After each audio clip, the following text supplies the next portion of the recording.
সম্মানিত দর্শক, দিন যত যাচ্ছে তত আওয়ামী লীগ এবং বিএনপি কাছাকাছি আসছে। প্রেমের জন্য নয়, বিরোধিতার জন্য, প্রতিযোগিতার জন্য। রাজনীতির ময়দানে গত ২ বছর ধরে আওয়ামী লীগের পতনের পরে আওয়ামী লীগকে বাধা দেওয়ার জন্য মূলত যুগপৎভাবে বিভিন্ন শ্রেণী সম্প্রদায় ব্যক্তি কাজ করেছে। একথা সত্য যে ১৭ বছরের ক্রমাগত শাসনে, শোষণে, তাদের অত্যাচারে সমাজের মানুষ দিশেহারা হয়ে পড়েছিল। বহু মানুষ কায়মনো বাক্যে চেয়েছিল যে আওয়ামী লীগের পতন হোক।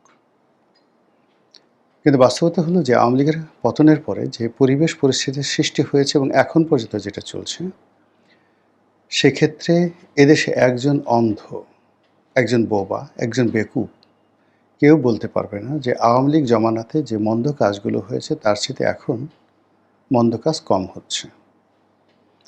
একজন লোক বলতে পারবে না যে আওয়ামী লীগ জমানাতে যে ভালো কাজগুলো হয়েছে দেশের জন্য, জাতির জন্য, কল্যাণের জন্য, ব্যবসার জন্য, বাণিজ্যের জন্য, তার চেয়ে আরও বেশি কাজ এ জমানাতে হচ্ছে। আমরা ডক্টর মোহাম্মদ ইউনূসের জমানাতে দেখেছি যে একরাশ কথার ফুলঝুরি। তিনি কেবল কথা বলেই চলেছেন। কেউ শুনুক বা না শুনুক তিনি বলবেনই। কেউ টিটকারি করুক, হাসুক, মশকরা করুক, এটা কোনো বিষয় নয়। তাকে হাসতেই হবে জনগণের সামনে, আর ক্রমাগত মানুষকে স্বপ্ন দেখাতে হবে। এবং যেন তেন স্বপ্ন নয়, একেবারে ডাহা মিথ্যা স্বপ্ন। এবং ক্রমাগত 18 বর্ষ ধরে তিনি সেই মিথ্যার ভারে ডুবতে ডুবতে এমন একটা জায়গাতে তিনি ডুবে গেলেন যে এখন এই বাংলাদেশে ইউনূস নামে যে কোনো প্রাণী আছেন, জীবিত আছেন, বেঁচে আছেন, ভালো আছেন, কোথায় আছেন, কেমন আছেন, এটা নিয়ে কোনো মানুষের আগ্রহ নেই। মানুষ তাকে খুঁজে গালি দেওয়ার জন্য, মানুষ তাকে খুঁজে বদনাম করার জন্য। এমন অনেক ঘটনা ঘটে, তিনি হয়তো সেই কাজগুলো করেননি, কিন্তু তারপরে লোকজন তাকে বকাঝকা করছে। এই যে তার ব্যর্থতা, এই ব্যর্থতার সঙ্গে সঙ্গে তিনি যে সকল শক্তি তৈরি করেছিলেন, রাজনৈতিক শক্তি, তার কিংস পার্টি, অনেকগুলো কিংস পার্টি তিনি তৈরি করেছিলেন। তার মধ্যে শুধু এনসিপিকে আমরা এখন একটা বাস্তব অবস্থায় দেখতে পেরেছি, কিন্তু এনসিপির বাইরে আরও প্রায় ৩০-৩৫টি বা ৪০টির মতো কিংস পার্টি তৈরি হয়েছিল। তো সেই কিংস পার্টির মাধ্যমে একটি নির্বাচন বা একটি সাজানো নির্বাচন, সেই নির্বাচনের মাধ্যমে একটি সংসদ, সেই সংসদের মাধ্যমে একজন প্রধানমন্ত্রী অথবা রাষ্ট্রপতি, হোয়াট এভার মেবি, তার যে মাস্টার প্ল্যান ছিল ডক্টর মোহাম্মদ ইউনূসের, এটি মুখ থুবড়ে পড়েছে। তো ইউনূস জমানাতে যেটি হলো, প্রথমত আওয়ামী লীগের যারা লোকজন তারা মোরালি দুর্বল হয়ে পড়েছিল, যেটি এই গত 2 বছরের মাথায় বুমেরাং হয়েছে। তারা সেটাকে সেই দুর্বলতাটাকে তারা শক্তি হিসেবে, পুঁজি হিসেবে তারা সেটাকে এখন বিনিয়োগ করতে যাচ্ছে রাজনীতির ময়দানে। খুবই জটিল একটা বিষয়। এটা কী করে সম্ভব? প্রথমত হলো যে আওয়ামী লীগ জমানাতে তারা বারবার মনে করতো যে বোধহয় তারা মন্দ কাজ করেছে। 2014 সনের কাজটি ঠিক হয়নি, 19-এ আরও ঠিক হয়নি, 18-তে, 24-এ তো একেবারেই ঠিক হয়নি। আর এই কারণেই আসলে আল্লাহর অভিশাপ নাজিল হয়েছে এবং সেই সমন্বয়কদের হাতে, কোটা বিরোধীদের হাতে আওয়ামী লীগ সরকারের পতন হয়েছে। এরকম নীতি কথা আওয়ামী লীগের অনেকে বলতো। কিন্তু এখন আওয়ামী লীগের সব লোক তারা যেটা বলছে সেটা হলো যে না, এই দেশ চালানোর জন্য আসলে শেখ হাসিনাকেই দরকার। শেখ হাসিনা যা করেছেন সঠিক করেছেন। বিএনপির অনেক লোক তারা এখন উচ্চ গলায় বলছে যে আমরা ডক্টর মোহাম্মদ ইউনূসকে চিনতে পারিনি। তাকে যদি বাংলাদেশে কেউ চিনে থাকে সেটি হলো শেখ হাসিনা চিনেছিলেন। এ সকল কথার ফলে কী হলো, আওয়ামী লীগ এবং শেখ হাসিনার সম্পর্কে আলটিমেটলি দেশের রাজনীতিতে একটা স্পেস তৈরি হয়ে যায়। অন্যদিকে ডক্টর মোহাম্মদ ইউনূসের ক্যাবিনেটে যারা ছিলেন, এর দুটো অংশ। একটা হলো ছাত্রদের মধ্যে যে অংশটি ক্যাবিনেটে ছিলেন অথবা ক্যাবিনেটে না থেকেও তারা মন্ত্রীর পদমর্যাদায় প্রভাব বিস্তার করেছে, যেমন হাসনাত, সার্জিস, তাদের ক্ষমতা কোনো অংশে কোনো মন্ত্রীর চেয়ে কম ছিল না। অন্যদিকে ক্যাবিনেটে যারা ছিলেন, সেই ক্যাবিনেটে ছিলেন যেমন মাহফুজ ছিলেন, আসিফ মাহমুদ, সজীব ভুঁইয়া ছিলেন, নাহিদ ছিলেন। তো নাহিদ এখনো পর্যন্ত কোনো কিছু বলেনি এভাবে, কিন্তু আসিফ মাহমুদ সজীব ভুঁইয়া এবং মাহফুজ সরাসরি যেটি বলেছেন সেটি হলো তারা ইনুস সাহেবকে বুঝতে পারেননি, তারা কিচেন ক্যাবিনেটে ছিলেন না, তাদের সঙ্গে প্রতারণা করা হয়েছে এবং তাদেরকে সামনে দেখিয়ে দ্য ওল্ড হ্যাগার্ড, বুড়ো বা বুড়ি ডাইনি যারা ছিলে তারা তাদেরকে ব্যবহার করে নিজেদের স্বার্থ হাসিল করেছে। তো এই সকল কথার পাশাপাশি আবার বিএনপির যারা লোকজন আছে তারাও ডক্টর মোহাম্মদ ইউনূসের ব্যাপারে কেউ খুশি নন। এই ভদ্রলোক নানা রকম আমলাতান্ত্রিক জটিলতা তৈরি করে গেছে, সরকারের জন্য অনেকগুলো বোঝা তৈরি করে গেছে এবং আমাদের এই সমাজের যে বন্ধন ছিল, রাজনৈতিক বন্ধন, সামাজিক বন্ধন, সেই রাজনৈতিক সামাজিক বন্ধন ছিন্ন এবং বিচ্ছিন্ন করে দিয়েছে। এবং সেটা কেমন ছিল জাস্ট একটা উদাহরণ দিই। সম্প্রতি যেটি প্রকাশ্যে চলে এসছে, একজন সাংবাদিক, নামই বলে ফেলি, সেটা হলো বিবিসিতে চাকরি করতো আকবর, তিনি আর পরবর্তীতে এই আকবর আবার ইউনূসের জমানাতে প্রেস মিনিস্টার রূপে তিনি চাকরি করেছেন লন্ডন দূতাবাসে। আকবরের একটি বক্তব্য যে তিনি রিপোর্ট করার জন্য একটি জেলাতে গেলেন এবং সেখানে গিয়ে তিনি জানতে পারলেন যে ওখানে আওয়ামী লীগ জমানাতে আওয়ামী লীগের যে এমপি সংসদ সদস্য, তিনি প্রতি মাসে বিএনপির ওখানে যিনি সাবেক এমপি তাকে 5 লাখ টাকা করে দেন, ডোনেশন দেন, যেন তিনি রাজনীতি করতে পারেন। এই ঘটনা সত্য, সে নাম বলেনি কিন্তু সে জানে এবং সে বললে প্রয়োজনে আমি নাম বলবো, কিন্তু আমিও জানি এই ঘটনা সত্য। এরকম অসংখ্য ঘটনা, এই ঘটনা ঢাকা জেলায় ঘটেছে, এই ঘটনা নোয়াখালীতে ঘটেছে, এই ঘটনা যে কুমিল্লাতে ঘটেনি তাও কিন্তু বলা যাবে না। তো কাজেই এই যে রাজনীতির একটা সহমর্মিতা ছিল, অনেক কিছু আওয়ামী লীগের নেতারা নিয়ন্ত্রণ করতে পারতেন না, কিন্তু তারা বিএনপির সঙ্গে আসলে সম্পর্কটা নষ্ট করতেন না। কেন করতেন না? তারা জানতেন যে সামনে যদি নির্বাচন আসে তাহলে বিএনপি অবশ্যই ক্ষমতায় আসবে। তো সেক্ষেত্রে সংসদ সদস্যদের সাথে, সম্ভাব্য মন্ত্রীদের সাথে যেন তৃণমূল পর্যায়ে কারো সম্পর্ক নষ্ট না হয়, এটা যারা বুদ্ধিমান মানুষ তারা কিন্তু সেই কাজটি করতেন। তো ফলে কী হলো দেখুন, এই জমানাতে আওয়ামী লীগ নেই, অনেকে পালিয়েছেন কিন্তু সবাই পালাননি।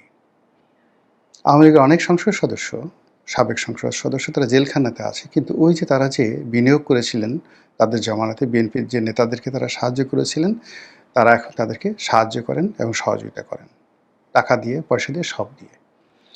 এটা একটা রাজনীতির কালচার। এটা বঙ্গবন্ধুর জমানাতেও ছিল, পাকিস্তান জমানাতেও ছিল। মুসলিম লীগের অনেক শীর্ষ নেতারা আওয়ামী লীগকে সহযোগিতা করতেন, আওয়ামী লীগের অনেক নেতা মুসলিম লীগের করতেন, বঙ্গবন্ধু স্বয়ং শাহজিজকে মাসোহারা দিতেন।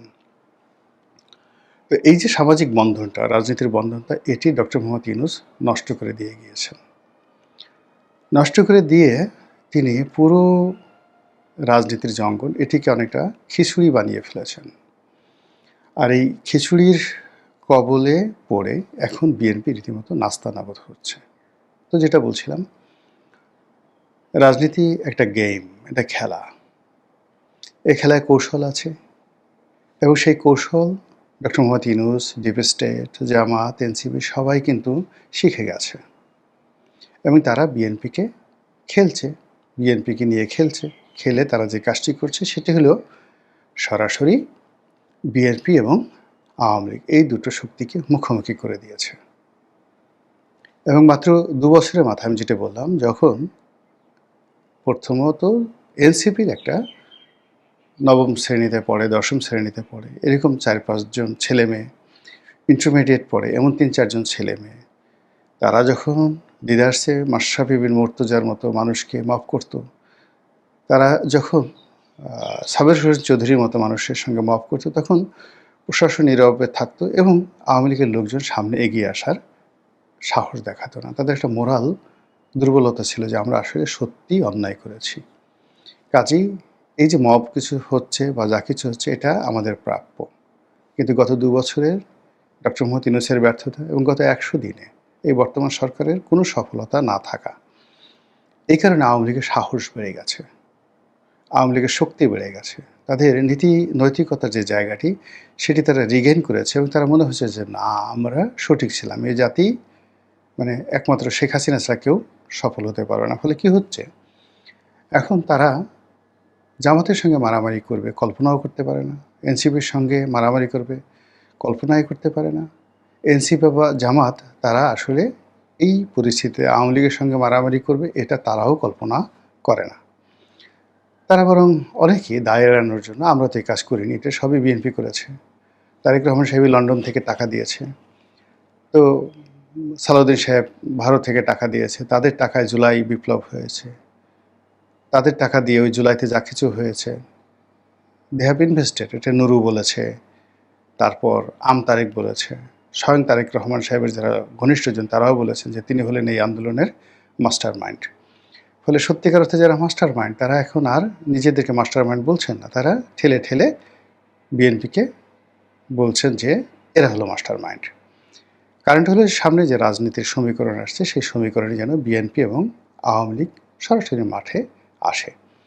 আর সরাসরি মাঠে আসলে আপনি বুঝতে পারেন যে বিএনপি মূলত গত এই ৩-৪ মাস ধরে শক্তি অর্জন করার চেষ্টা করছে।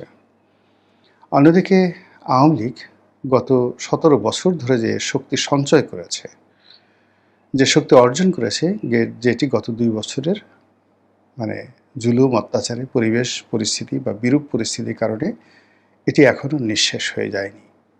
ফলে আওয়ামী লীগের যা কিছু আছে এটুকুকে যদি আপনি একটা মেশিনে তৈরি করেন বা একটা শক্তিতে রূপান্তর করেন, আর বিএনপি যতটুকু অর্জন করেছে গত ৪ মাসে সেটিকে যদি একটি শক্তিতে রূপান্তরিত করেন এবং দুটো শক্তি বা ফোর্সকে যদি মুখোমুখি দাঁড় করিয়ে দেন, আপনি খুব সহজেই বুঝতে পারবেন কারা বিজয়ী হবে, কারা লাভবান হবে, কারা ক্ষতিগ্রস্ত হবে। এবং এই কাজটি করার জন্যই Jamaat, NCP, doctor Muhammad Yunus, deep state, এমনকি ভারত সবাই মিলে পুরো মাঠটিকে আওয়ামী লীগের জন্য একটা সুবিধাজনক অবস্থান তৈরি করে ফেলেছে, আর বিএনপির জন্য এমন একটা অবস্থা তৈরি করে ফেলেছে বিএনপি এখন নিশ্চিম নীরব একা। আপনি চিন্তা করুন যে সংগঠন এখন বিএনপির সাথে যারা যারা আছে, জুনায়েদ সাকি আছে, নুরুল হক নুরু আছে, তারপর আন্দালিব রহমান পার্থ আছে, সাদাত হোসেন সেলিম আছে, তো এখন তারা সংসদ সদস্য হয়েছেন, তারা তারেক রহমান সাহেবের খুবই আপনজন প্রিয়জন। তারা হয়তো তারেক রহমান সাহেবের জন্য যদি চান নেতা আপনার জন্য আমার সেই কলিজাটা খুলে আপনার হাতে দিলাম, আপনি এটাকে কলিজাটা ভুনা করে খেয়ে ফেলেন, এ কথা তারা বলতে পারবে। বা তারা যদি চান ওই যেভাবে নূরে আলম সিদ্দিকী সাহেব বঙ্গবন্ধুকে খুশি করার জন্য বক্তব্য দিয়েছিলেন যে হে নেতা আপনি যদি চান তবে নিজের চোখ নিচে তুলে রক্ত জবার মতো আপনার হাতে তুলে দেবো, কিন্তু আপনি যে বাকশাল করলেন সেটা সমর্থন করব না। তো সেইভাবে যারা জনাব তারেক রহমান সাহেবের ঘনিষ্ঠজন, তারেক রহমান সাহেব যাদেরকে বিশ্বাস করে ক্ষমতার একেবারে পাদপীঠে বসিয়েছে, তারা বলবে হে নেতা যদি চান এই চোখ নিজের হাতে তুলে রক্ত জবার মতো আপনার কাছে দিয়ে দেব, আমার যে কলিজা সেই কলিজাটা নিজের গলার মধ্যে হাত দিয়ে কলিজাটা টেনে ছিঁড়ে বের করে আপনার হাতে দিয়ে দেব।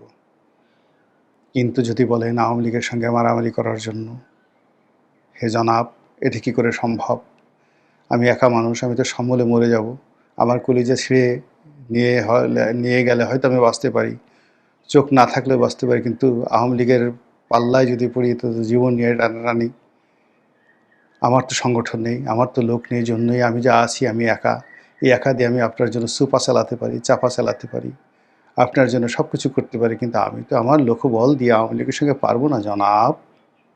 এরকম একটা ডায়ালগ তৈরি হতে পারে। আর এই দৃশ্য দেখে জামাত, এনসিপির যারা লোকজন আছে তারা হাসতে পারে, মুখ হা হা হা করে হাসতে পারে। তো কাজেই রাজনীতি যত সহজ যাচ্ছে, যত সহজ মনে হচ্ছে, আগামী দিনগুলোতে এগুলো এত সহজে যাবে না।